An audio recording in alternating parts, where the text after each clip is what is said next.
Hello साथीहरू नमस्कार। आज चाहिँ लङ टर्मपछि चाहिँ बोलेको भिडियो हाल्दैछु होइन। फेसबुकमा त म हालेकै छैन, टिकटकमा चाहिँ म हालेर आउँथेँ। अनि अब दिनका दिन चुनावी माहौलहरू बढ्दै गएको छ, चुनाव नजिकै गएको छ होइन। अब हजुरको क्षेत्र हजुरको क्षेत्रतिर चाहिँ कस्तो छ खोइ थाहा भएन। मेरो क्षेत्रतिर चाहिँ एकदम कम्पिटिसन छ क्या।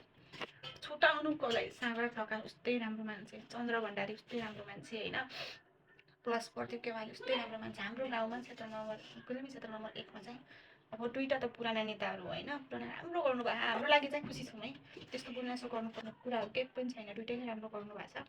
प्लस अहिले सागर ढकाल थपिनु भएको छ होइन, उहाँ नि एकदम राम्रो मान्छे। अनि अझ एउटा को हुनुहुन्छ, उहाँलाई चाहिँ खोइ त्यति राम्रोसँग चिनेको पनि छुइनँ, थाहा छैन होइन, सुनेको पनि छैन। अनि हजुरहरूको भोट चाहिँ कसलाई?